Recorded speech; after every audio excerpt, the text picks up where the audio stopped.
Are you listening?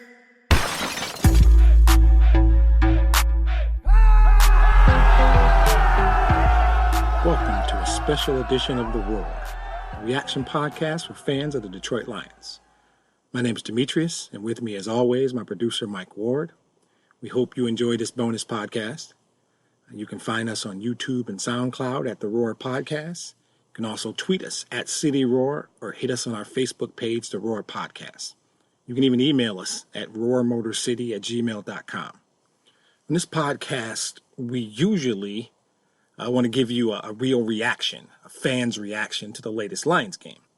But since our beloved Gridiron Heroes are on a bye in this week 5 of the 2019 season, I initially decided not to record a podcast for this week. And then I had something interesting happen. A guy I saw a few days ago saw my Lions hat and said, "Hey, how are the Lions doing?" And I told him what their record was. You know, the 2-1-1, tough tie, first week, blah, blah, blah. And he said, yeah, but how are they any good? You know? And I thought about it and I said, I don't know. That's interesting after 4 games to not know. And he said, how do you not know? And I said, well, there's a way you do it. I can look at the statistics and break down what happened in each game. The podcast is a reaction. So what I record and post is how I feel that day about that game. I hadn't taken an opportunity to look at the totality of their work for the year, the whole season, and really try and get a gauge for, do I think they're a good team? I haven't done that process, right? So I thought, I think I need to do that. Let me look at some stats, really think about how certain guys have played. And it occurred to me, that might be a decent podcast for a bye week. Let's just do that. The NFL did me a favor and strategically placed the bye week in week 5. So they have literally played a quarter of their season. And I thought, let's just call it a first quarter analysis. And me being me, now I have to do one after week 9, probably call it the halftime report, 8 games, 9 weeks because of the bye, call it the halftime report, which means I have to do one after week 13 or game 12 for the third quarter. And hopefully we can call that one, playoff push or something cool like that. So, but I'm going to shift the format a little bit. I'm going to keep some of the elements of the weekly podcasts. There's a place to look at some of the important stats, and normally we call that the particulars. I think we'll stay there with that. There's absolutely a place to analyze the performance thus far of Matthew Stafford. I want to take a little bit of time in the segment we normally call "So Here's a Guy," because I think there's a few guys that have stood out to me. Well, there's a lot of guys. There's a few that have stood out on the plus side, and there are others who have stood out on what certainly wouldn't be called the plus side. It's not necessarily negative, but I think there are guys who have played very well. Some have even exceeded expectation. But I think there are guys who need to step up, and that's probably a better way to put it. I think they need to bring a little bit more, or they need to bring it more consistently. And probably more of the latter than the former. But I think there's definitely a place to, after 4 games, you can start to figure out, much like I'm trying today to figure out who the team is, what the team is. I think there's a place to at this point, start to figure out who an individual guy is. And that could be a player or a coach, by the way. I am going to stay away from the officials. I recognize through both feedback and just watching the game that I've spent a lot of time in the first 4 podcasts, particularly the last 2, discussing rules and officials. And while those were the things I felt immediately following those games, this podcast gives me a unique opportunity to not be worked up about a dumb call or a bad rule. So I'm going to stay away from the officials today, both the league rule makers and the officials who are tasked with executing those ridiculous rules on a weekly basis. Okay, now I'm going to stay away from the officials. So what I want to do is definitely take a look, because one of the things, the whole cornbread process, right? I talk about that a lot. The cornbread process now is at a place where although I'm not 100% certain who the Lions are or what they'll be, I am pretty comfortable saying that they are a team that can win this division. And I talk a lot about the trophy room mentality. And it's easy to slip into starting to think about what the whole season will be after a quarter. Here's another analysis or a way to look at the trophy room mentality. I talked to someone close to me, and he talked about a game that's happening literally now as I'm recording, Packers Cowboys. About that game, he talked about who do we root for, right? As a Lions fan. And I said, sorry, Chris, I always want the Packers to lose, right? I mean, that it helps the Lions. It may sound weird, but if the team that appears to be one of the better teams in your division, or your rival, not overall, but your rival this season, if they take a loss, that's good for you, no matter what. And I think that people who root for the Packers, Vikings, or Bears, including Mike, they're not upset when the Lions lose. It doesn't bother Mike if the Vikings lose, or the Packers for that matter. So I think that he, though, came back and said, but ultimately, what if we're competing with Dallas for a wild card spot? And I was disappointed. And I said, that's the trophy room. That's the lack of a trophy room mentality there. You're thinking already that we can't win it. Why? And I asked him, why can't we win a division? Why do you think we can't win a division? And he said, well, why do you think we can? And I said, you know what? That's a good point. And the podcast will help me with that. So I need to take some time, sit down, look at the other three teams objectively, right? Look at stats because I will say, and I've said in other podcasts, I am a Lions fan, right? I don't even know if I would say I'm a football fan. I'm a big fantasy football guy, so I need to keep tabs on the stats. And overall, I watch a lot of highlights and analysis of games, but I don't sit down and watch other teams play very often, unless it's scouting for the Lions, which I should be doing right now with the Packers, but that's okay. Or it is maybe the Super Bowl or a big game. I watch every play of every Lions game. I'm a Lions fan, not a football fan. So I want to make that clear. And if you've never heard me say that, I have to always consider that there could be people listening to the podcast for the first time. So for those of you who listen consistently, first of all, thank you. Please keep listening. But don't get tired of me saying the same things and me always mentioning trophy room, because I think that's important, for example, that we develop that killer instinct. I could use a lot of different ways to say it. I just think that's the pipe dream sort of day I want to see, where there's a trophy room in Ford Field because we need to put a Lombardi in there. That's what it's about. And until you get to that, never stop, never take your foot off the gas. So I'm going to take a look at the three teams in the division specifically, just a quick breakdown, because I don't watch them often, but I know enough to I'm starting to get a feel for who they are. And I think in the spirit of Game of Thrones, maybe we'll call that segment the North. And then finally, I'm going to look at the next four games. We'll call that one a second quarter preview. See what's coming. Start to look at. We know a little about the team. Let's take a look at what we should be talking about when I do the bonus podcast, the halftime report, I'm going to call it, in week 9, where I hope we are. And if we're not there, there'll be some good talking points out of this podcast, and we can see, where we're sitting with the division, and after. It'll be a much stronger podcast because there'll be more data points. I'll have more definite opinions, and that's the thing we're shooting for. Hopefully by week 8, when we get there, game 8, week 9, when we get there, we'll have a really good idea of where this team is, and we will know what we can project, because this is all about projecting and hoping and where they're going to be. So let's get this thing kicked off with the particulars.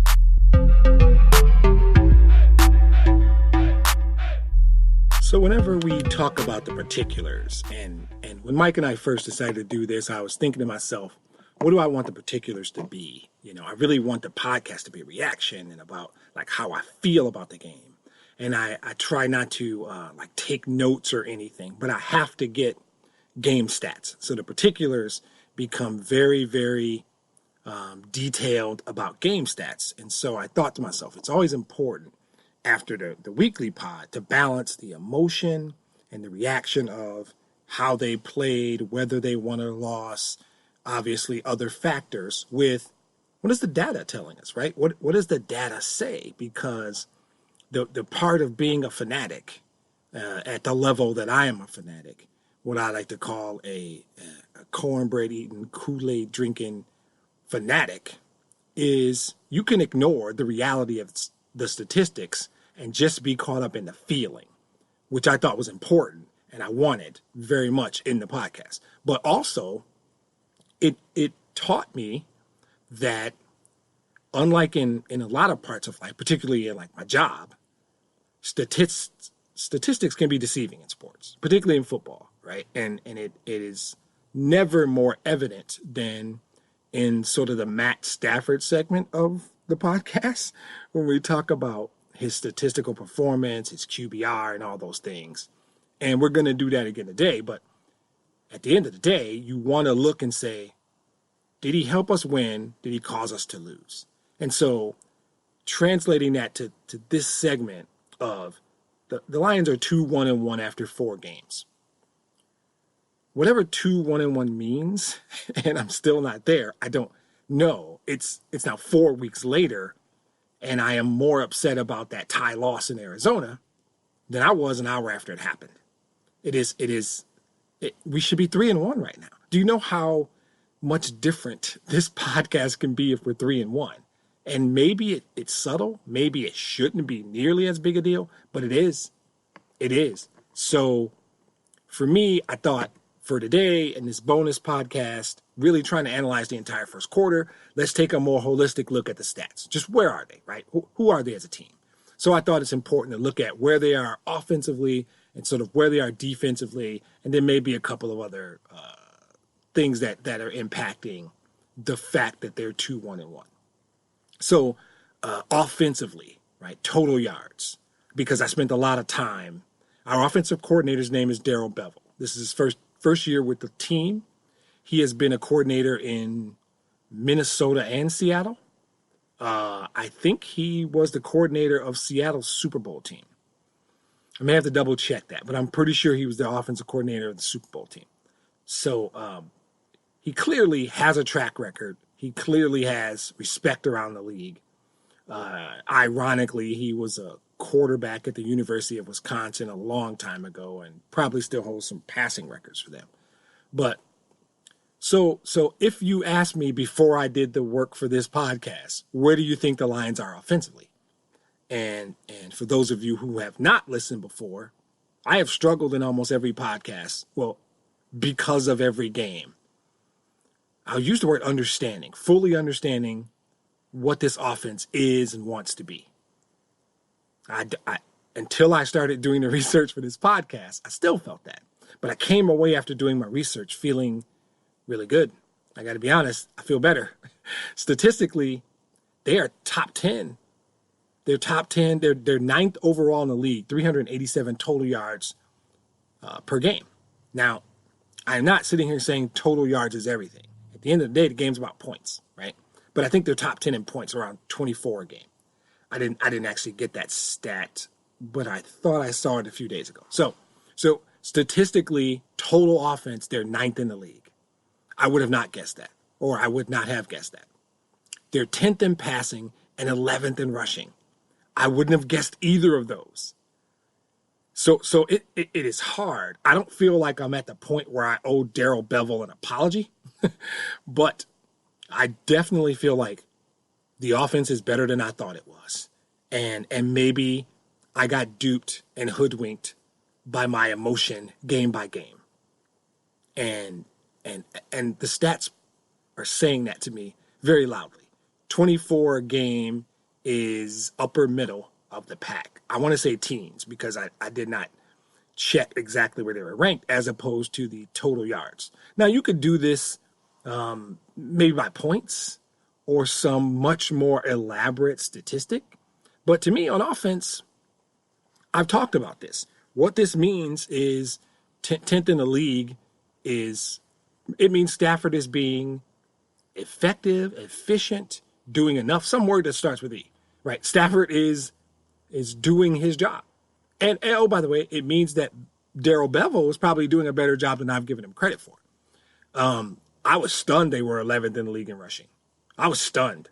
They average 120 yards a game, and that blew my mind. Because with the exception of the Kansas City game, I thought they were extremely average rushing. I would have thought 18 to 20 rushing. And I would have thought maybe borderline 10 in passing, and it would have put them somewhere around 15, 16, middle of the pack, total offense. They're 9th in total offense. I can't complain about that. I can't be upset about that. That is, after 4 games, that's not a bad place to be. Now, guess what? There's another side to that coin, right? They're 29th in total defense. If yards matters. Now, I've talked in great detail about this defense. And there are times where I've said it's basically a zone. That's probably not true. They play a lot of man. So I don't know what it is. And I think maybe at times I've used the word hybrid, and I'm going to stay with that term today. It's some kind of hybrid defense that maybe has both in it. They don't always line up 4 down linemen. In fact, they do a lot of 3 down linemen.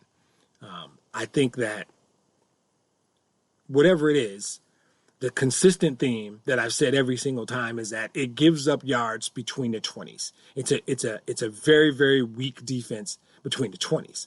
But now doing the research, it might be weak all over. They're 29th in a 32-team league in defense, if yards are the thing you care about. And for this particular podcast, that's what I'm focusing on. Because even if you don't always give up the touchdown and somehow you're able to hold them to a field goal, that type of production from the opposing team generates momentum. It generates time your defense is probably on the field. It generates most likely more possessions, or not necessarily more possessions, but successful possessions. And I'm not 100% sure about that, but that's how it feels. So they're 26th against the pass, giving up 280, almost 281 a game. They're 23rd against the run, giving up over 120 a game. And they're even 20 in points.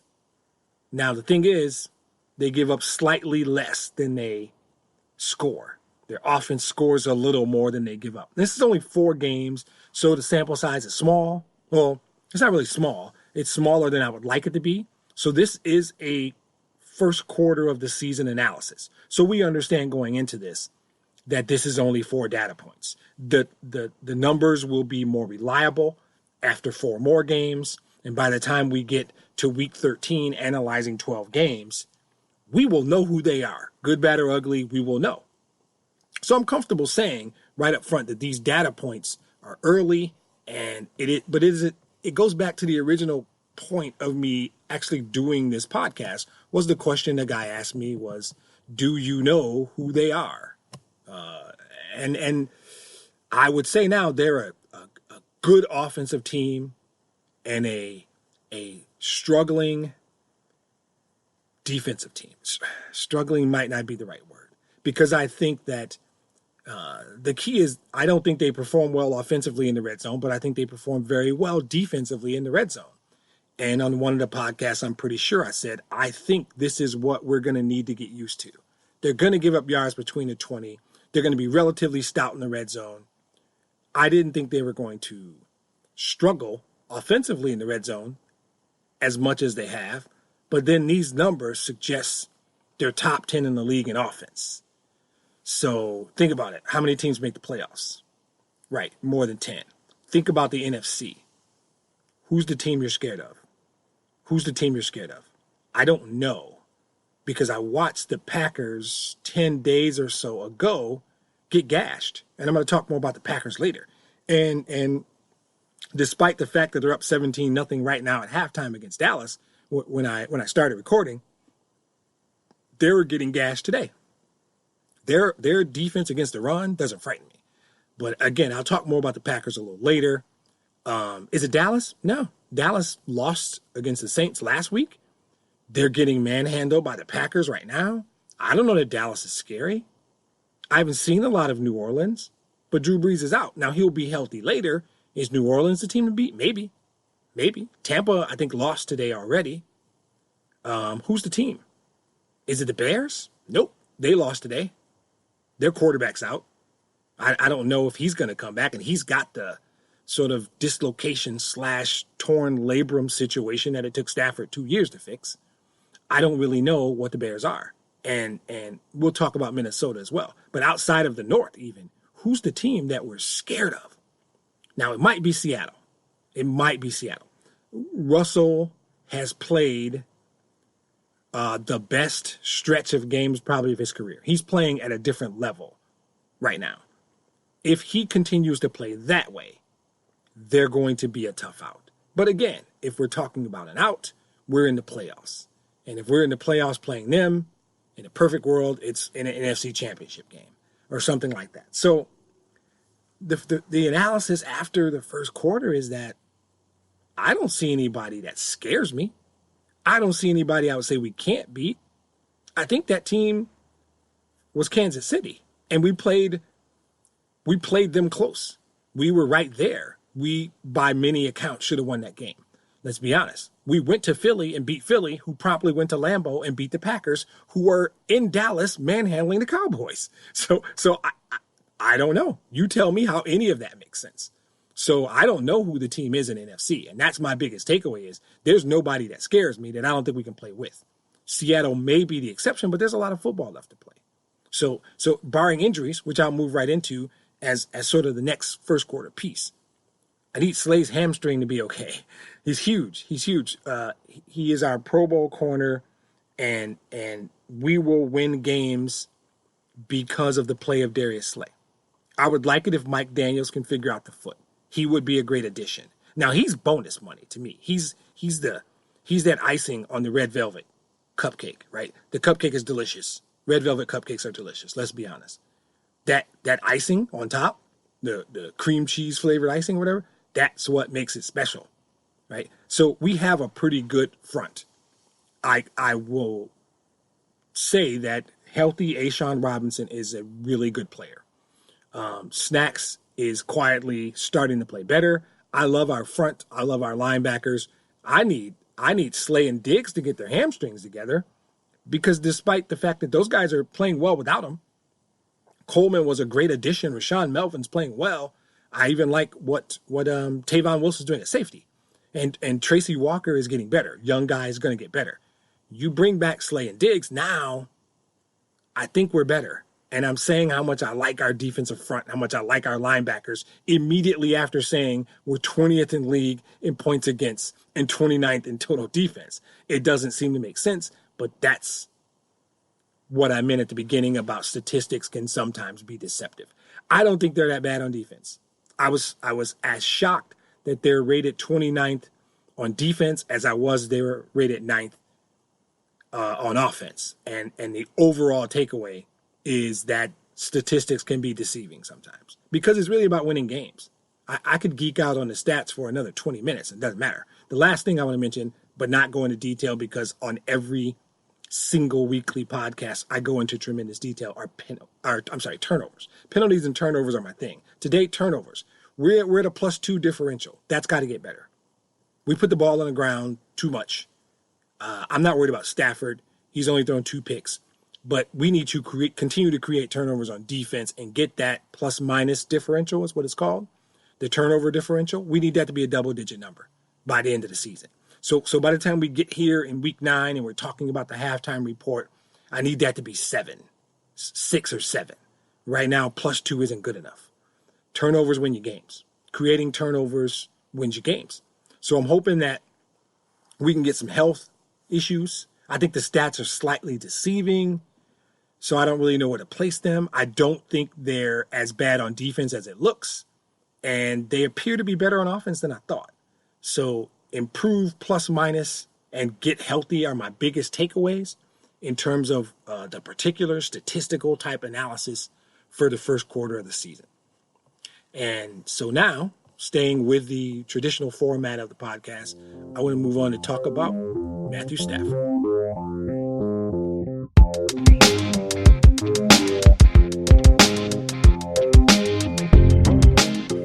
considered doing this segment, I thought I need to be consistent, number one, because I truly believe that in football, the quarterback position is that important. This happens to be my team. This happens to be my quarterback. Full stop right there. Then I had to consider I'm not completely objective as it relates to this guy.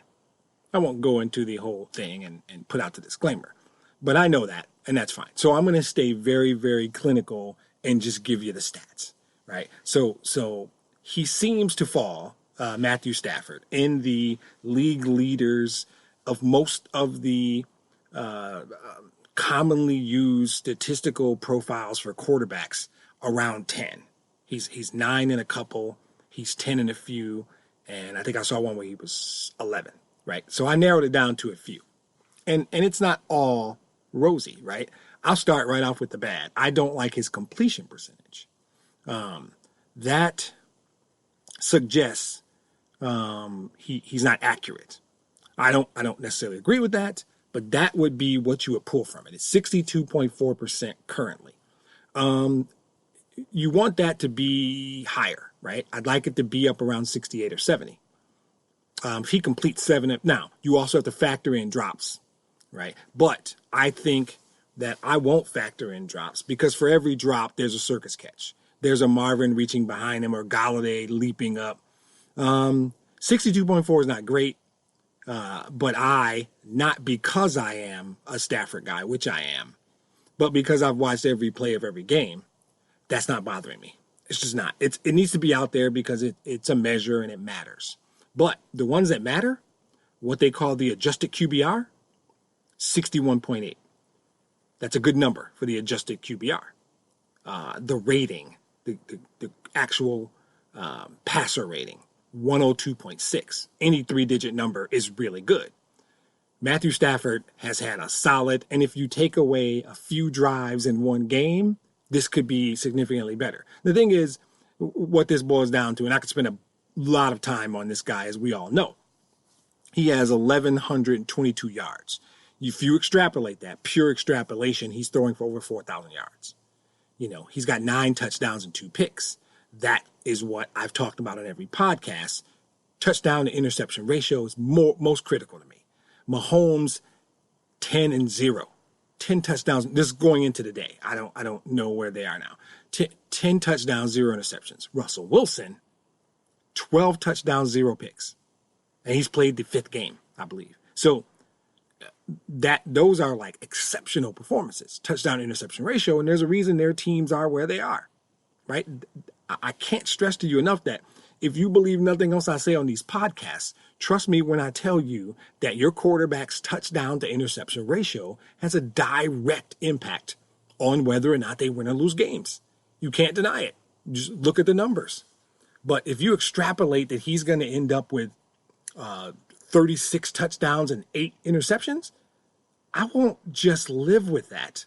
I will love that. I will absolutely love that. If he ends up with 36 touchdowns and 8 picks, they're in the playoffs. They win the division. I will call that right now. There's no doubt because of what I just said. And I won't do my whole touchdown interception ratio nonsense. It is critical. But if he throws for 4,400 yards, 36 touchdowns, and 8 picks, we win this division. We're hosting a playoff game. I will call that. We might get a bye because I don't feel like there's 2 teams in the NFC that bother me. I really don't feel like there's one. I think on the right day, in the right building, under the right circumstances, we beat Seattle.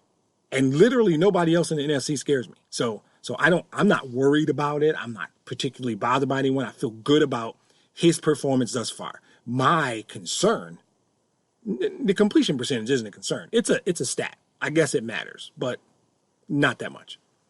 My concern is his health. How's his hip? Is it his hip or is it his back? Or is it something we don't know about? Whatever it is, I'm thrilled that he's gotten 2 weeks to work it out. I think Monday, and he gets an extra day because it's a Monday night game against Green Bay. Monday night, I want to see him moving. I want to see him stepping and sliding. I want to see him take off. I want to see him do a read option. Take off, get me 15 on a scamper, and don't limp. Don't look like it hurt, right? I need him to be healthy because you can be the worst Stafford hater in the world. And I just gave you the stats, right? I'm talking about feel. And he didn't look healthy when Kansas City came to town, but still played well. Other than that, he looked great in every game, even the game where he had the 2 picks. I like what I've seen so far from Matthew Stafford. I am not biased. I'm clear. But that's fine. It's my podcast. I don't have to be biased. I believe that he has been efficient. I think that he has done enough. And I don't think there is any point in any game. Well, the only loss is to Kansas City, and there's no way you can make a case to me that Matthew Stafford was the reason they lost that game. You just can't. You can try, but I'm going to come back with numbers that make you clearly understand that you're wrong. I think in every metric that every geek on every website wants to measure him by, he's top 10. And I'm sorry, top 10 is fine. I mean, I don't have the luxury of saying, oh, I need him to be top 5. Not in a league that has Patrick Mahomes and Tom Brady and Aaron Rodgers. No, we don't have that luxury. Russell Wilson playing the way he's playing, top 10 is fine. Top 10 is fine with me. And top 10, if we get the improvements I think we need on defense, top 10 will be enough. And I've said I need him to be enough plus. And right now, he has been exactly that. There are times when he has been great. He has demonstrated on certain throws and on certain plays greatness, like flashes of greatness. And then he's made a couple that are head scratchers.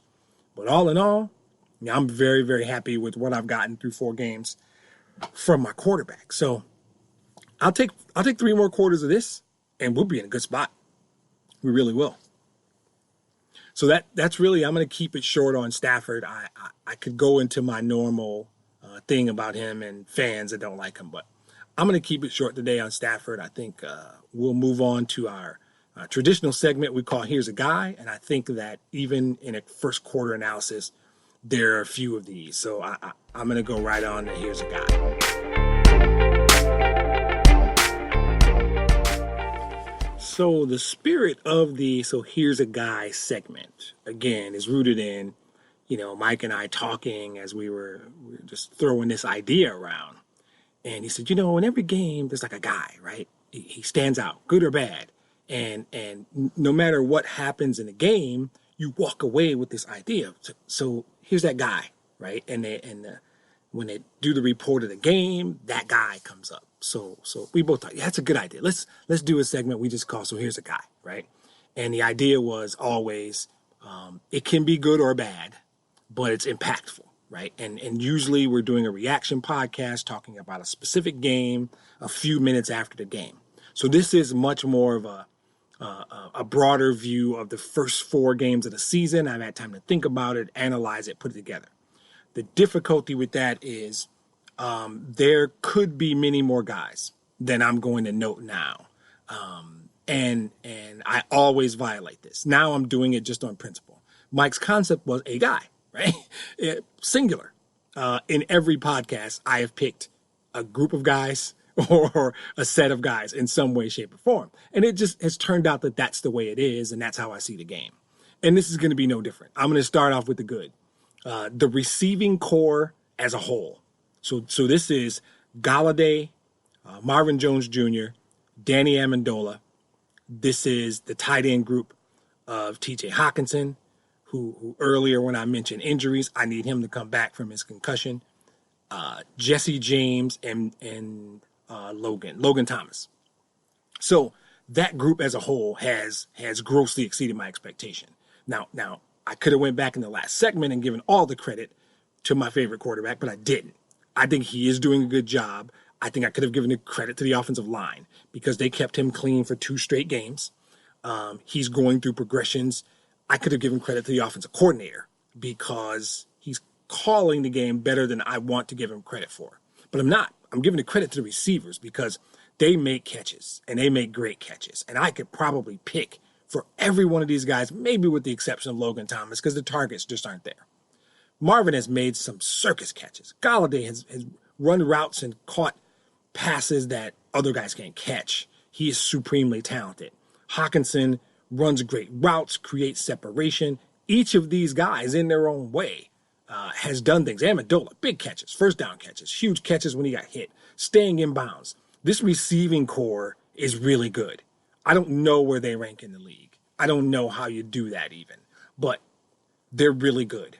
They've exceeded my expectations. They're far better than I thought coming into the year. I didn't think they were going to be a weakness. I didn't know how Marvin was coming off a bad injury last year.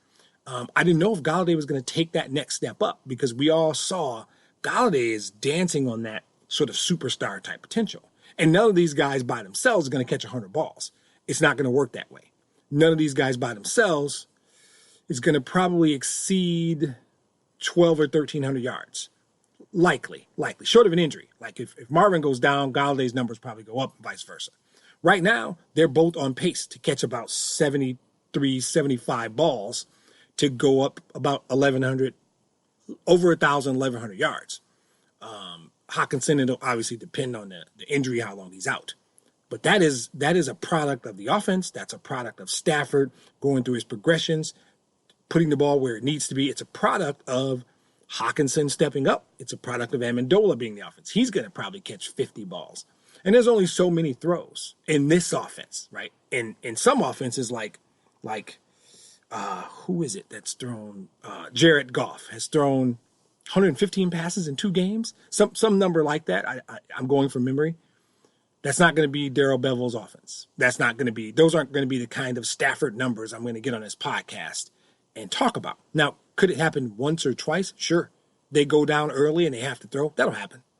This offense is not designed for them to do that. So I hope they don't find a game where they're down like Dallas is to Green Bay's. I don't know where it is now. When I started recording, it was 17-0 at halftime. I don't know. It could be worse. I don't know that Stafford's going to have a game like that.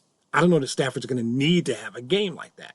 But if he does, I feel really good about the guys catching the football.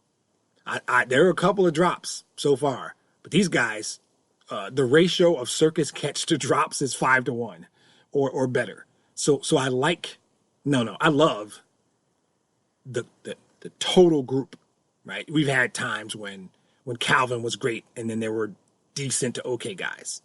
And even back in the day, in my time, Herman Moore was better than he ever got credit for. And yes, that was just an opportunity for me to mention my favorite all-time Lion. I always felt that he was so much better. But that group they had back then, he had Johnny Morton and Brett Perriman, and they had a tight end named David Sloan, who, when healthy, was really good. They had a group. They didn't have a quarterback, but they had a group. This group, to me, is much more comparable to the Herman Moore, Brett Perriman, Johnny Morton, David Sloan type of group as a whole. And if you add in Kerryon Moore, and that's probably an offensive play calling situation. I like our receiver group against almost anyone in the league. And there are groups that are really good. Keenan Allen showed us that a couple weeks ago. I'll take our group against almost any group.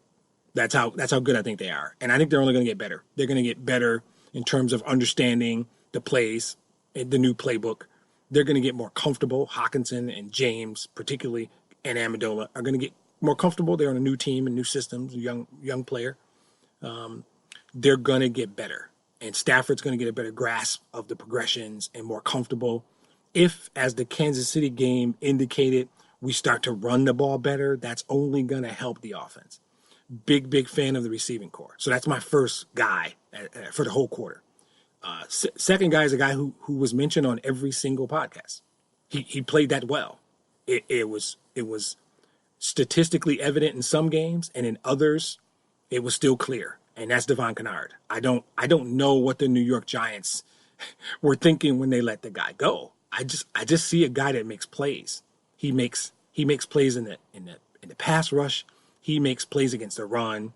I think other guys on that line are benefiting. Or maybe it's the other way around. Maybe Snacks and Ashawn are getting doubled and Kennard is just getting to do what he does. But I know last year we had a guy who had an immense amount of talent named Ziggy Ansah. And I don't even know where Ziggy landed or what he's doing. I'm not upset with Ziggy, never was. Ziggy's problem was injury. When Ziggy was healthy, Ziggy was dominant. I always thought, if you give me the option of having a guy who's dominant when he's healthy, but he's only healthy half the year, or a guy who just comes and balls every single game. Every single game. And again, in this segment, or either highs and lows, or here's a guy. I have mentioned Devon Kennard in all 4 podcasts. That is not an accident. That is not illegitimate. You can go back and look at the numbers. They may show it. They may not. If you can go back and look at the film, which I don't know that we have the luxury of doing, Devon Kennard has played well and had an impact in all 4 games. So I'm thrilled with his performance. I do like the linebacking core as a whole, and I could talk about the growth of Jelani Tavai, who has played much better than a lot of us thought. I could talk about Jared Davis, who, again, when healthy, plays very well. But to me, if I got to give a game ball for the first quarter on the defensive side of the football, as much as I love Darius Slay, the game ball on the defense goes to Devon Kennard. So I thought he's played well. On the offensive side, as much as I love Stafford, as much as I have liked what Kerryon Johnson did in Kansas City, or in the game against Kansas City, and Golladay is playing really well. TJ before the injury was fantastic, and the offensive line has done some good things. I just believe that Marvin Jones Jr. is outstanding. He runs great routes. He makes great catches. He comes up. One game he didn't do a lot in regulation, and they went to overtime. Would have been Arizona, obviously. He made critical big catches. I'm just a big fan of Marvin Jones Jr. I don't know why he's not a bigger star than he is. I don't know why he doesn't get the notoriety at a national level, because I think if we used him in that way, if there was no Kenny Golladay, mostly, he could be elite. He has elite potential. He gets deep, takes the top off the defense. He goes over the middle. He does everything I want my receiver to do. And he does not drop a lot of passes. I didn't look up the number, and I'm not going to. I know what I saw. I've seen every play of every game. Marvin Jones Jr. is a really good player. And I don't know how right now, mostly because I think last year when he got injured, we forgot. I think we forgot how good he was. And I don't know that he was used most effectively in the Jim Bob Cooter offense. So I think a couple of things. He somehow more options for Matthew Stafford, Amendola, Hockenson, as well as Golladay, has created a situation where teams aren't keying on Marvin Jones Jr., and I think that's a mistake. So I think I would predict we're going to continue to see statistical performances by Marvin Jones Jr. that are somewhere between good and very good.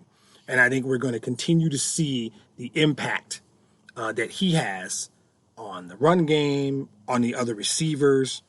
My guess is he will end somewhere around 75, 80 catches for the year, 1,200 or so yards, maybe double-digit touchdowns. And I think that is Pro Bowl caliber performance, which won't get recognized because of a name thing. So, loving what I'm getting from Marvin Jones Jr.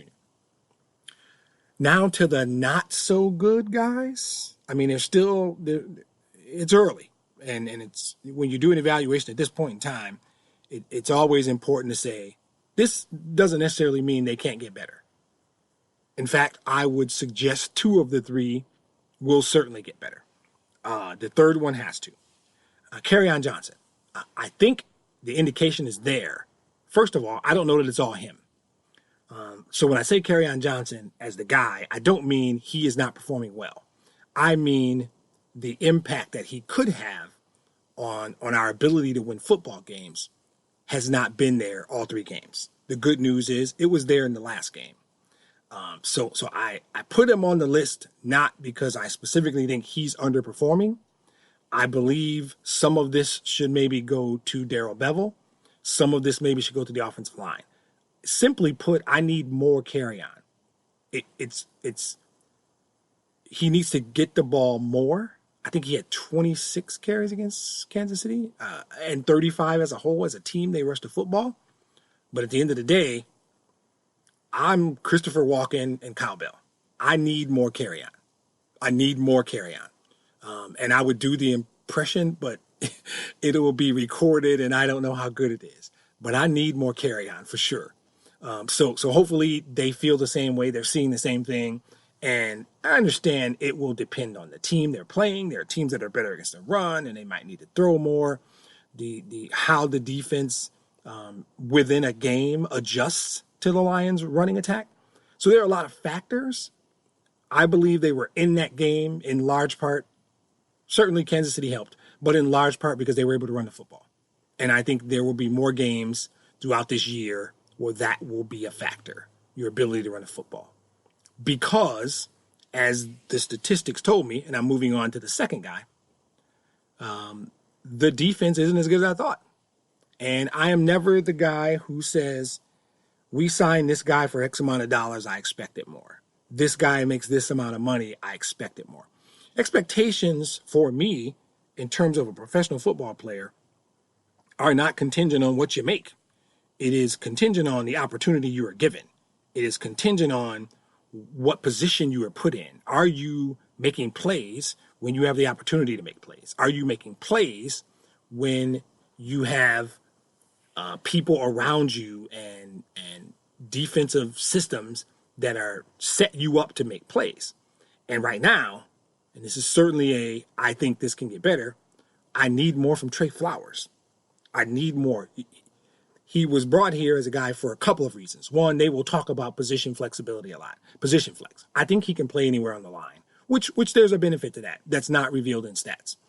I think he can be very, very disruptive when rushing the passer, and I'm not convinced he is let loose to rush the passer as often as I would like. So this is tempered. This is tempered.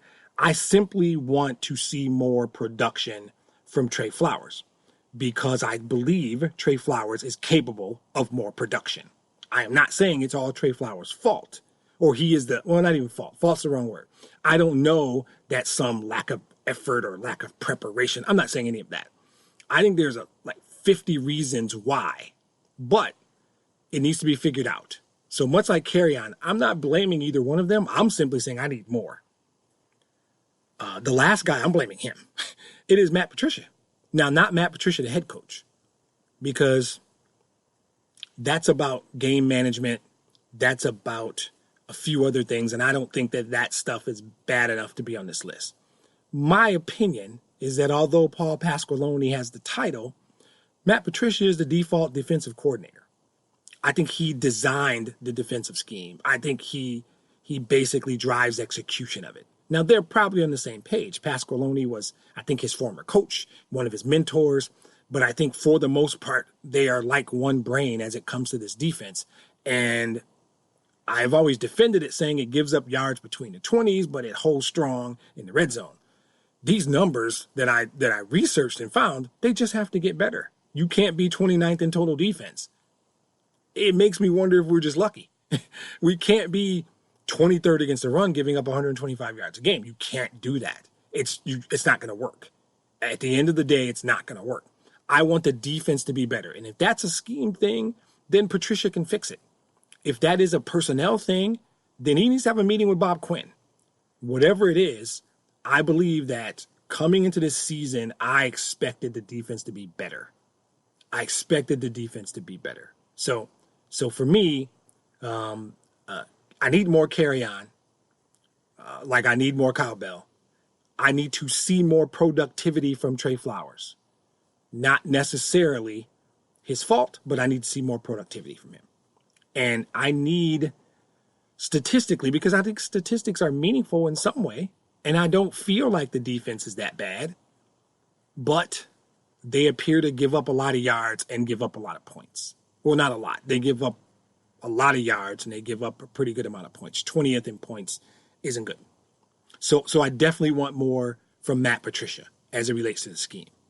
So after 4 games, I'm really thinking that they're probably better than the statistics say, specifically on defense.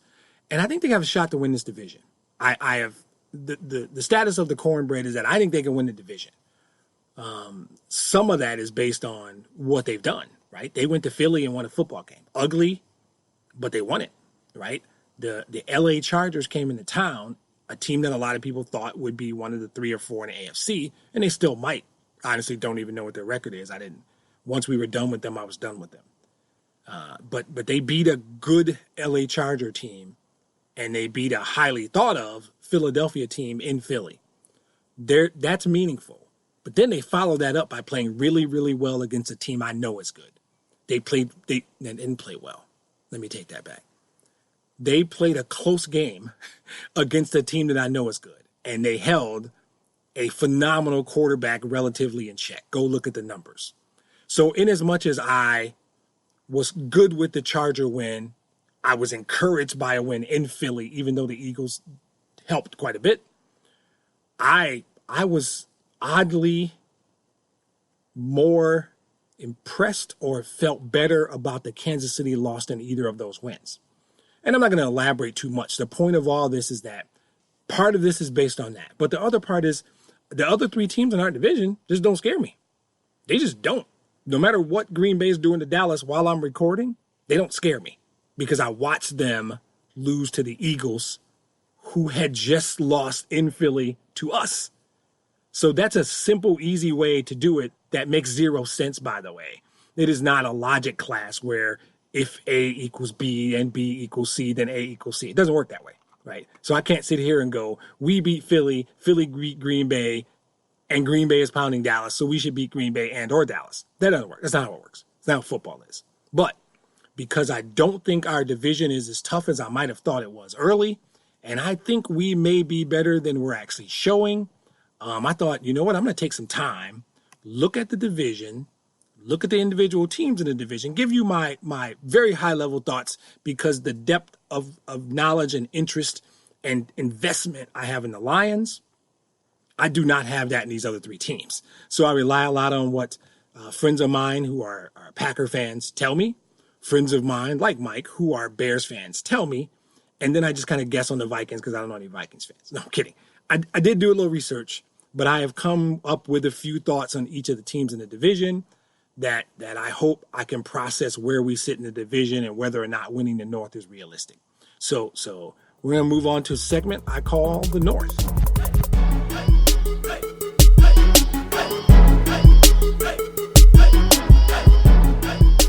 So as we go into this analysis of the NFC North Division, full disclosure, I don't watch a lot of teams not called the Detroit Lions.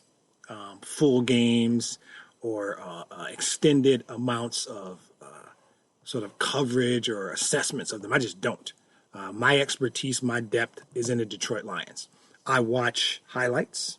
I listen to national broadcasts that talk pretty much about every team in the league, and I follow my fantasy football players. But if you measure my expertise in the Lions on a 1 to 10 scale, it's probably in the upper 9s, right? 9.5, 9.7.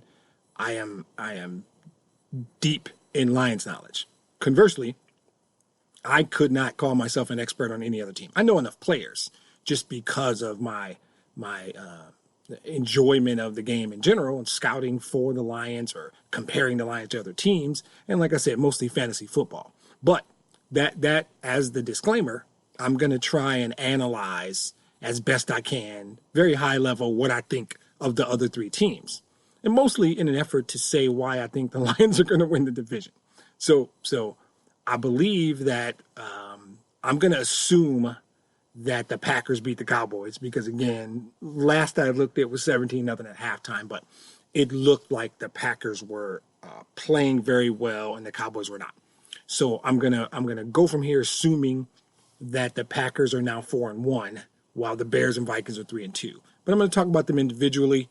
I'm going to, in honor of Mike, talk about the Bears first, which probably doesn't necessarily make him feel good because earlier today, they lost in London to the Raiders on an odd game, a very odd game in which the Raiders came out and looked pretty dominant. Chase Daniel didn't look effective. I saw most of it. I was kind of paying attention to it. And I think it was 14-0 at halftime, maybe 17-0. I'm going to say 17-0 maybe at halftime, Raiders. And then the Bears came out and had a ridiculous third quarter, and I blink, and the Bears are leading. And I might have the scores wrong. So then it looked like the Bears were going to win. It looked like there were a couple of odd fumble sort of ref situations. Ultimately, the Raiders score I want to say Jacobs might have scored the winning touchdown, but I don't really know. I know the Raiders scored again, and so the Bears ultimately lost, taking them to 3-2. And so my high level view of them is pretty simple. Their defense can be ridiculous at times. Their defense can be next level dominant, right? And I think they're rated 5th overall. I looked at this the other day. 5th overall in the NFL in total defense. I think that's by total yards. And their defense can completely dominate a football game sometimes. And we've seen that. I think the Packers and Vikings have seen that. That's they're not trying to fool anybody. They basically are of the opinion that they're going to make your quarterback's day tough. They're going to make it difficult for you to do anything. But as the Raiders showed today, my feeling, if you can get up 21, 23, 24 points on the board somehow, whether you do it with special teams, whether your defense does something, if you can get 24 points on the board, which is what the Lions are averaging through 4 games, I think they're beatable. They're 29th in total yards on offense. Now, some of that you have to attribute to Mitch Trubisky being injured, which I'm going to talk a little bit more about, but it doesn't matter. I think they've struggled from an identity standpoint on offense. And again, very high level. I don't know a ton about the Bears. I would generally look more in depth right before we play someone, and we still have 5 weeks before we get the Bears. So I haven't put a lot of time in looking at the Bears. I think Trubisky's shoulder, and if I'm not mistaken, it's exactly the same injury Stafford suffered in both of his first 2 years. And it's got something to do with shoulder separation, and if your labrum is torn or strained or in some way compromised, it lends toward continually dislocating or more frequent dislocations. It makes it easier to dislocate, is my very, very light understanding.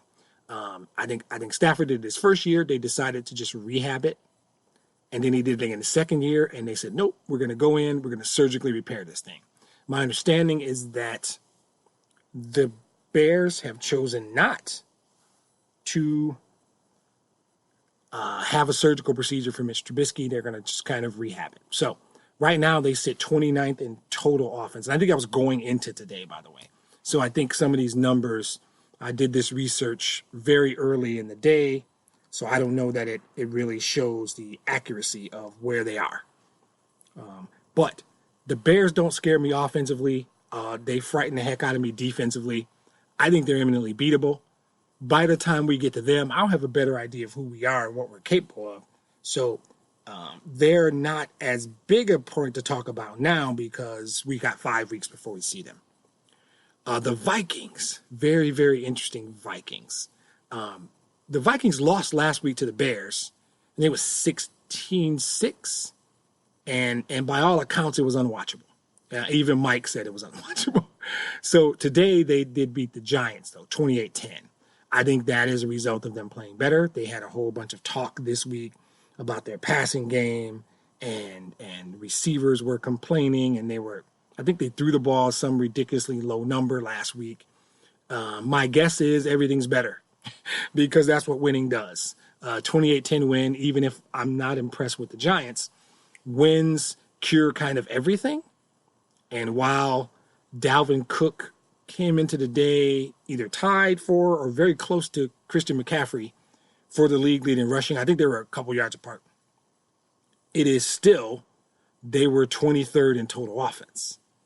If you got the leading rusher in league, or very close, and I apologize, I should have gotten that info exactly right. But if you have one of the top few rushers in the league, and you're still 23rd in the league in total offense, there's a problem in your passing game. Now, the easy answer is what everyone seems to be jumping on. Kirk Cousins sucks. Well, I don't know. He went to Michigan State, so I'm not going to say too many bad things about him. But I think that Kirk Cousins was what he was when they signed him. He is what he is. And with the right team, with the right defense, you should probably be able to win with Kirk Cousins. If you signed Kirk Cousins thinking he was going to come in and be Mahomes or Rodgers or a healthy Drew Brees, then you don't understand football. I don't think that was what the Vikings wanted. I think Zimmer is a run-first coach. I think Zimmer's a defensive guy. I think his mind, he would like to be more like the Bears, quite frankly. Let the defense win you games and your offense not blow it. And I think that people are making the classic mistake of measuring Kirk Cousins by his contract, right? I mean, I know he got an $84 million, $84 million of his contract was guaranteed. Why? Because that's all people talk about. That's the first thing they say. He got $84 million guaranteed.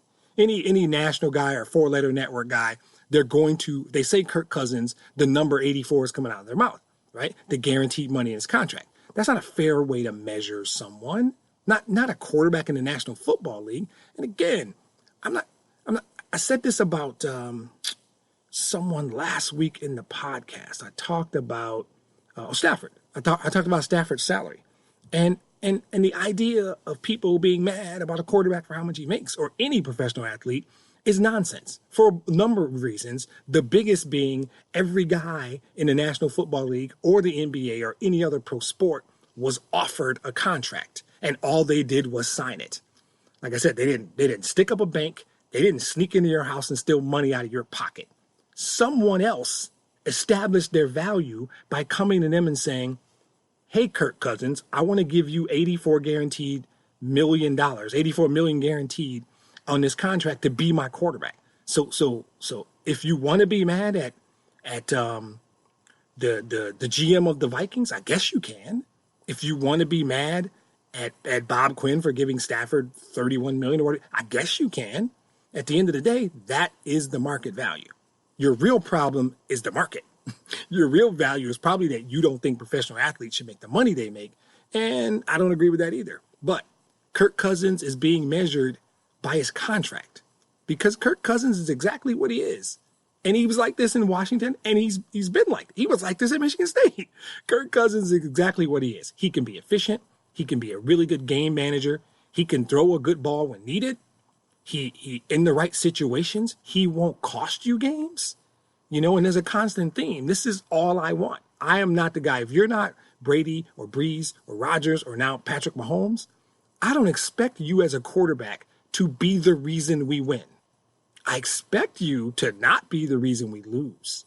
And I think when you give a guy $84 million guaranteed, people's expectations become, we expect you to be Tom Brady, Drew Brees, Aaron Rodgers, Patrick Mahomes. He's not that. He never will. He never was, and he never will be that. Now, all that being said, Minnesota can still win. They can still win this division. They can still win the NFC, certainly. They have to figure some stuff out offensively, what they want to be. 23rd in total yards offensively is difficult to imagine it's going to get you there. But they're 6th in defense. They're right behind the Bears. So they have a stout defense with some really good players and a great defensive mind at head coach. And so I think that you can't assume after they lost to the Bears last week, they're done. You can't. I didn't then, and I certainly don't now. Like I said, they probably figured some things out today. They scored 28 points. Winning fixes everything. Everybody's going to be in love, and everything's going to be great. And I bet if you watch their press conferences, it is going to be major blah, blah, blah type stuff. But they still have Dalvin Cook, who like I said, came into the day tied for first or very close to first place in rushing. That is a weapon. You should be able to figure out a way for that to translate into helping you win games, right? And I think they will, and I think they can. They are still the team that at the beginning of the year worried me most, and quite frankly, they still are. So, and now the Packers, right, who I assume they went on to beat Dallas. They were up 17-0. The Green Bay thing is easy to me. I don't think they're insurmountable, but I think they could easily win this division, right? And it begins and ends at quarterback, right? They have Aaron Rodgers, and there's only 3 or 4 of those guys. I just named them. They've got Aaron Rodgers, right? when they have a healthy Aaron Rodgers, a healthy and happy, and that is he wasn't happy with the play calling last year. He wasn't happy with his head coach, who was also the play caller last year. And I think now, whether it's because he and LaFleur are on this, Matt LaFleur is their coach, LaFleur are on the same page, or because LaFleur gives him more flexibility to change plays at the line or literally call his own plays, he looks happier. And that scares me. Well, it doesn't scare me. It bothers me. Now, while last week, I think that he put up well over 400 yards, they lost. Philadelphia went into Lambeau and beat them. It wasn't because of Aaron Rodgers, of course. What they lack, and this is, again, either LaFleur or Rodgers, whoever truly is calling the plays, and based on what I saw in the first half against Dallas, they may have figured this out. Last week, they had no balance. I think that right now, statistically, coming into the day, I think it showed that they had 251 a game passing and 86 a game rushing, and they ranked 14th in passing but 26th in rushing. That lack of balance, and like I said, it may be fixed by the time you hear this podcast because they were giving it to Dallas pretty good. So if they've fixed it, they are every bit as scary as they can be.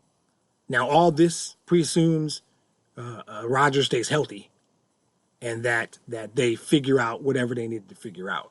My questions about them really are around the run defense.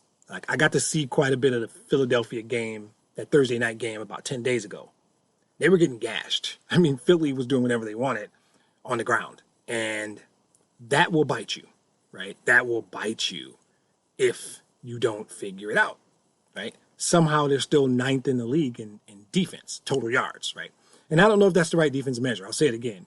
Total yards is the one I chose to use because I didn't want to get too geeky and get all into DOAB and all these advanced metrics, mostly because I don't quite understand them all, but I don't know that I need to for the purposes of this podcast. So I decided to go with total yards given up defensively, as well as total yards offensively, and where you rank in the league. And I think there's a good correlation there. For example, the Packers are 20th offensively. You know, you got Aaron Rodgers at quarterback and you're the number 20 offense in the league. That's odd. Something's wrong. And I don't think it's really Rodgers. It's the imbalance and the running game, which is, again, doesn't make sense because I really like Aaron Jones. They've got him splitting time with, I don't know the kid's name. I probably should have touched base with Chris, but I think the Aaron Jones is a good player. And at halftime, he had 115 total yards or something like that and 2 touchdowns when I stopped watching the Dallas game to record the podcast. So again, the theme is consistent with the other teams in the division, which is they're all ranked 20 or lower in total offense, and they're all ranked 9 or higher in total defense. We are the oddball. Well, we have balance. 10th in offense, 11th in defense. That I like the balance that we have over the balance of the other teams. On a given day, if we play our game, I think we can compete with them all. And all this starts, 8 days from now, Monday night in Lambeau, right? If Devontae Adams' toe isn't right, that'll help us and hurt them. But the same can be said about Slay or Diggs or Amendola and the guys we have injured. Every team right now is navigating injuries, so that's not an excuse. That's not even something that I'm gonna probably lean toward not talking about that. And they have other guys. Geronimo Allison's a good player. MVS is a good player. So they have players on that team. But for them, it all starts with Rodgers, right? They have a healthy Rodgers. They're difficult to beat, right? He single-handedly keeps them in games and wins games. So if I had to say right now, who scares me? Nobody. Who can we not possibly beat, home or away? Nobody. I think any of these teams we can beat at home or on the road. And we'll get immediately in the next 2 weeks an opportunity to find out.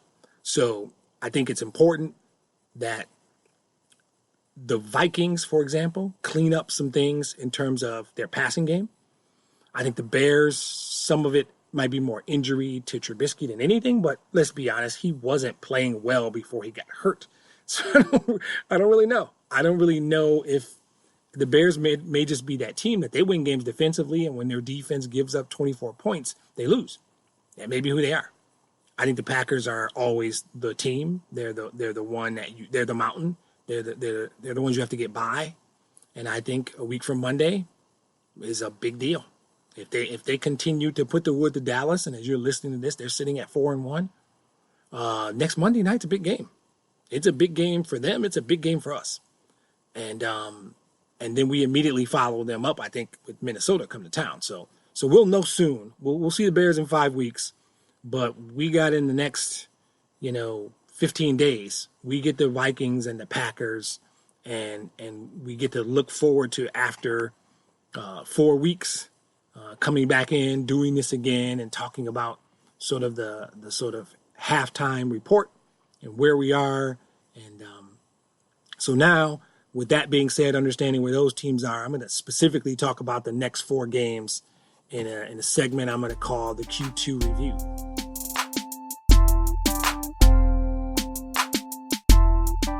The next 4 weeks could be season defining. That is not hyperbole. It is not me being melodramatic. Sitting right now at 2-1-1. Really, the next 2 weeks could set you up really well.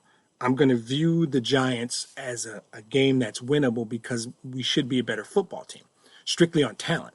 And the game in Oakland might be tougher than I originally thought because the Raiders seem to be figuring some things out, and they have a really young rookie tailback, and they seem to be healthy.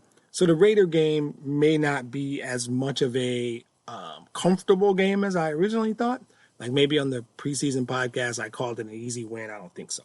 I believe, though, that if the Lions are who I think they are, they're better, and they should be able to go out and win that road game. I think Philadelphia was, at least going into week 3, perceived to be better than Oakland, and you went to Philly and won. Yes, you got help, but you won. The next 2 weeks are, to me, so important. They have the ability to take this season on a scale anywhere from, we're the division favorites, we're the team to think about, we're going to be looking at power rankings and nonsense like that, or, this is going to be long. The rest of the season is going to be long. It won't necessarily be over no matter what. Let's just say I'm gonna give them the Giants game because I think they're better, which is really, really reckless. But this is what we're gonna do. The Oakland game, for the sake of this purpose, I'm gonna say they win. If they somehow beat Green Bay next Monday night and Minnesota when they come back, and Minnesota has some issues, and that game is at Ford Field, and there's legitimate reasons to think they can win that game.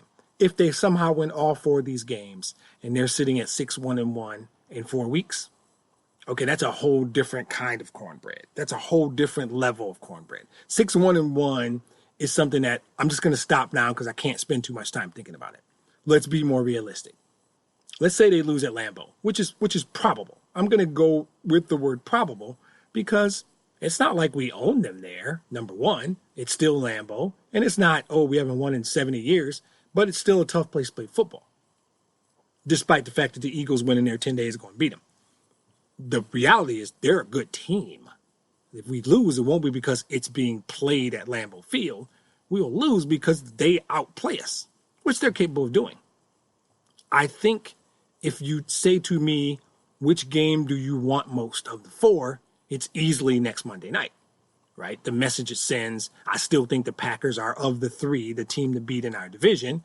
And the Bears are somewhat about them losing their quarterback and some other struggles they're having. Minnesota, I think they have a good defense. All 3 teams have very good defenses. I don't know that we're going to put up 24 points over the second quarter like we did, average 24 points over the second quarter like we did in the first quarter. That will be something interesting to revisit when we get back in 4 weeks. I do believe that on paper, our balance is meaningful. The fact that we're where we are means we don't really suck at anything. I wouldn't say we're great at anything, but we don't suck at anything. And if we run the ball the way we ran against Kansas City, and Stafford continues to play the way he plays, our biggest challenge is health. I don't know if these three teams can say that. With a healthy Trubisky, I still don't think the Bears' offense is that great. With receivers healthy and a healthy Aaron Rodgers, which they have now, they're still 20th in total offense. The Packers are. I don't know that is necessarily, but I do believe the Packers are going to get better. And Devontae Adams is an injury that I have to note. The Vikings, I don't know that they have any significant injuries. I mean, Thielen and Diggs have been healthy. Dalvin Cook has been healthy. Kirk Cousins has been healthy. I don't know where the improvement comes on offense. Just play calling, just we like each other more, and I don't know how long that lasts. I think if those struggles that were being talked about last week are real, a win over the Giants today didn't just fix all that. So the shorter version of that goes, I think we have gotten to 2-1-1, ranked where we are in the league without having played a really good game yet. It looked like the Packers played very well today. I think the Bears probably played well last week. They slugged it out in week 1, Bears and Packers. I don't know. The Vikings may have just beaten a bad Giants team, but 28-10 is a good win. We haven't played a good game yet. And so the optimist side of this, the cornbread part of this is I need us to be 3-1 coming out of this. Even if the one loss is next Monday night, that's where the pressure builds, right? You lose next Monday night. Let's say you beat Minnesota and the Giants back-to-back, then the game in Oakland becomes a referendum game. It becomes a game that is the difference between 5-2-1 versus 4-3-1, which even though it doesn't sound like a big difference, it is a massive difference. So I need them to come out of this 3-1. That's the ultimate thing.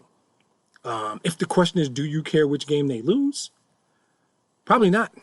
I mean, if they beat Green Bay, Minnesota, and the Giants and then lose a close game in Oakland, it won't bother me one bit. Won't bother me. If they get smoked by the Packers next Monday night and then get 3 close wins, that's different. It's different because you got smoked by the Packers, which under no circumstances is that ever good. So I need them to be 3-1 at the end of the day. How they get to 3-1 probably won't matter. But mostly you've had 2 weeks off. If you truly get back Slay, Diggs, a healthy hip Stafford, you get Amendola and Hawkinson's out of concussion protocol, you have your full complement of players. What I want more than anything next Monday night is play the best game you've played this season. Play a complete game. Play 60 minutes. Play in all 3 phases. Make them beat you. If Green Bay beats you next Monday night in Lambeau, I won't be bothered. Kansas City beat you. You didn't lose the Kansas City game. Kansas City beat you. They made plays. The guy picked up the ball and ran it back for a touchdown. That's a guy making a play. Now, Carry-On shouldn't have fumbled. Stafford shouldn't have fumbled in the red zone. But they beat you. I don't think they beat them. I don't think the Lions beat themselves against Kansas City. I think the Chiefs beat them. They made the plays when they needed to make them, which is the difference between getting beat and losing. If you go lose in Green Bay, you commit 5 turnovers. You don't get to Aaron Rodgers. And I don't mean like sacks, because the key to him is not that. He's going to get out of the pocket. If he scrambles for a bunch of like 10, 12, 15-yard scrambles that save drives, that's going to hurt. It is Rodgers making a play to a degree, but I want to be able to do the podcast late next Monday night. And if I have to say that they lost the game, I want the podcast to be heavily filled with plays the Packers made. The Packers made plays. Probably Rodgers made plays is what it will be like if they lose. I would prefer to have a podcast with them winning at Lambeau. The key is I need the Lions to get better. I need them to get better at getting pressure on the quarterback. I would like the run defense to get better. I would like them to balance out the Kerryon Johnson and the running game that ran the ball 35 times for almost 200 yards on the Chiefs against the pass attack that had Marvin and Galladay go off in weeks 2 and 3 and gave up 0 sacks in 2 and 3. Balance those two. Give me a complete game. Give me 60 minutes. Give me Agnew not fumbling, not missing field goals. I need a complete game, all 3 phases, 60 minutes next Monday night. You do that, then we'll just take it a game at a time. I like our chances home against Minnesota and home against the Giants. Next Monday night's the key. You win that one, I feel good about 3-1. I'm not worried about Oakland, but I feel really good about 3-1 if you win next Monday night. So as much as this segment was supposed to analyze the next 4 games, I spent a lot of time talking about next Monday night. I do believe that they can go 3-1. If I was forced to predict, I would say that they're going to go 2-2. And I will live with that as well. But 3-1 is the goal. Next Monday night is the goal. I think this is doable. I think you win next Monday night, the division becomes the conversation, not just making the playoffs. I think home playoff game becomes the conversation. I think something real. Are you potentially a team that could win the NFC? Becomes a real, not so much laughable type conversation. I think that next Monday night is a national game, and perception, which generally I don't care about, but I think they do. I think they do. And so go out to Green Bay next Monday, play very well. That's it. If they outplay you and win, we live with it. Go out there and play well. Don't go out there and crap the bed. That's what I need. So through 4 games, the Heroes have made it interesting. They have a lot of things to work on, as they will quickly tell you. They've made this podcast fun, and I think they put themselves in a very nice position, honestly. There's a lot of work to do. Health is a big deal, right? Other guys will probably go down. I hope we don't get any more significant injuries, but just that short list of guys that are out. We have guys out and guys that are not playing at 100% that are important players, right? Slay and Diggs are your Pro Bowl starting corner and one of your starting safeties. Stafford is nursing a hip. That's a quarterback, right? Amendola, Hawkinson. These are big injuries. I'm not even going to mention Mike Daniels. I don't think we got that much time from him or know what he was going to add. But wow, it would be nice if Mike Daniels came back. These are critical injuries. So the health is a concern for me, and I hope the 2 weeks, the bye week, has given them a chance to get kind of healthy. I hope that they come back and really next Monday night could be a big deal. It really could. So I'm excited and I'm intrigued at what the rest of the season could be like. It was a perfect season to launch a podcast because so far this has been great, and I'm really enjoying it. I hope you are enjoying it. I hope you tell people about it. And so I wanted to drop a bonus podcast for this week. Hope you enjoyed it. We'll be back next week, late Monday night, with a new one. So let's get to the thank yous. So I want to thank everybody for listening today. I hope you guys enjoyed this special bonus podcast, little analysis of the first quarter. As always, I want to thank my producer, Mike Ward. A lot of other people have been really supportive and talking about it and telling people. When we decided to launch this thing, I didn't know what it was going to be. I didn't know if it would be interesting to other people. But I really appreciate the support. Alex, special shout out to my man 2T, telling people about it, posting things about it out there, giving me the love that something like this needs, to get off the ground. I love doing it. I'm going to continue to do it. Hope you continue to listen, tell your friends. If you can rate us, review us, whatever you need to do, I appreciate it more than you know. Keep looking for the link on YouTube. If you subscribe, you'll get the notifications that'll make it easier. We're on SoundCloud now. So if you're going that route, you can find us there, The Roar Podcast. It's got to be The Roar Podcast. There's a bunch of podcasts called Roar, everything from Penn State to just radio stations and the such. So The Roar Podcast is how you find us there. We're Twitter, obviously, at City Roar. It was supposed to be Motor City Roar, but Twitter cut off the motor and it's just City Roar, which is fine. We have a Facebook page you can find us. Like I said, you can always hit us up old school on the email at motorcityroar@gmail.com. So anything you do is appreciated. Hope you enjoy it. Tell your friends about it. Look at my special musical thanks, as always, for their contributions to Verified Picasso, Otis McDonald, Wayne Jones, Density and Time, The Grand Affair, Young Logos, spelled Y-U-N-G, Diamond Ortiz, and MK2 for the intro and exit music. Appreciate the time. We'll talk to you next week. Thanks.